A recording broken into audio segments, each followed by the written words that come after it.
So, paano ko inayos yung Voxert ko para ma-merge? Okay? Meron tayong dalawang options. So, yung unang options na gawin nyo is pumunta kayo sa 2020. O, diba? Kompleto siya. So, hi guys. For tonight's vlog, ang daming nagko-comment nito. Wait lang, ayusin muna natin. So, say hi muna sa audience ko sa likod. Hi. Okay. So, guys, ang dami nagko-comment nito and nag-PPM sa akin sa social media accounts ko about kung paano ba ayusin yung VAX certificate. Disclaimer lang, this is based on my own experience kung paano ko inayos yung VAX certificate ko.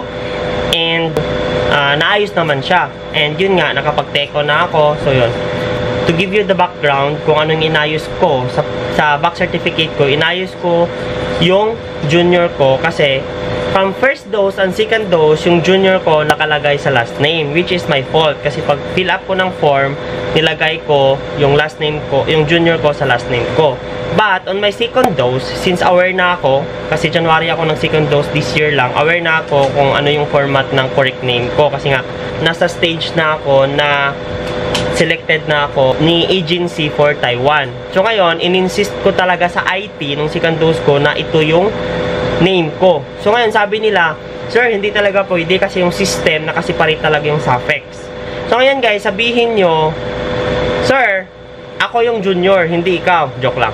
Ngayon, sabihin nyo na yung correct kasi dapat, sabi ng embassy, is yung junior ko is dapat nasa first name. And dapat magdala kayo ng proof. So, ako, I bring with me my passport. Kasi dun yung passport ko, dapat, yung name ko sa passport is Pasturan Belisario Jr. So, ngayon, sabi ko sa kanya, wag mong lagyan yung suffix na box, ilagay mo yung junior ko sa first name ko. Okay? Since pinakita ko yung passport, hindi na siya nag-react. So, ngayon, in-encode niya, nilib blank niya yung suffix ko. So, after that, di ba, kailangan ni agency is yung VAX certificate. Ito, ang nangyari, meron akong dalawang VAX certificate. Bakit? Kasi, yung unang VAX certificate ko, yung first dose and second dose, yung junior ko nga nasa last name. Tapos, yung yung additional dose ko, or yung booster, yung junior ko nasa first name. So, kumbaga, si system, since hindi niya ma-detect na pareho yung name ko, nagkasiparate yung VAXert niya. So, ngayon, since kailangan ni GDGAL na isang VAXert and dapat consistent yung documents natin, yung name natin, pina-merge ko.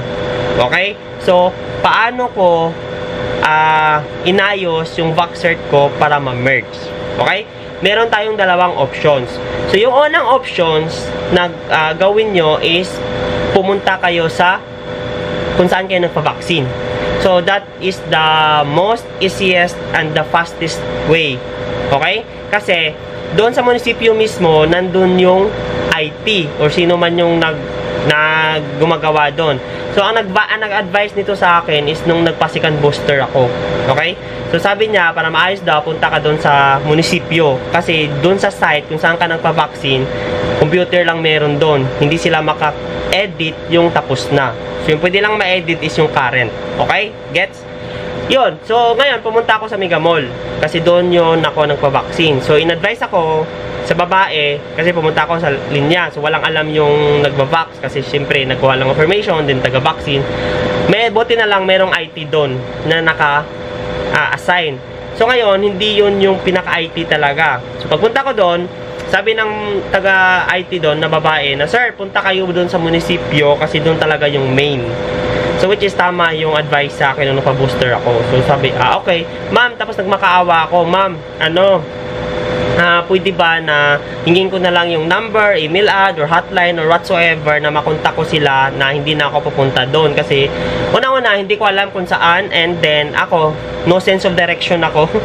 So, I prefer to lakad-lakad kaysa mag-jeep-jeep, or mag-taxi, or mag-grab, kasi, alam mo yun, mabilis lang. So, hindi na ako pumunta doon. So, ngayon, binigyan ako ng Viber. So, chinat ko lang, ayun. Yun. So, minomonitor ko, and then, chinat ko, and then yung pangalang option na ginawa ko is pumunta ako sa website nila, which is it would take probably weeks or 2 weeks or kumbaga hindi siya agad-agad. And tip pa pala para maasikaso kayo, sabihin nyo, nag-apply kayo ng Taiwan, abroad. And para ma-sense nila yung urgency, para maasikaso kayo agad. So, yun yung ginawa ko. Okay? So, ngayon, punta tayo sa online kung paano tayo mag-request ng to edit. Okay? Let's go. Before nyo to gawin, kailangan dala nyo tong back certificate nyo. Kasi, ang kailangan na record is yung back certificate nyo. So, punta tayo sa backcert.ph. Ito, backcert.ph. And then, will you vaccinated? Siyempre, yes, of course.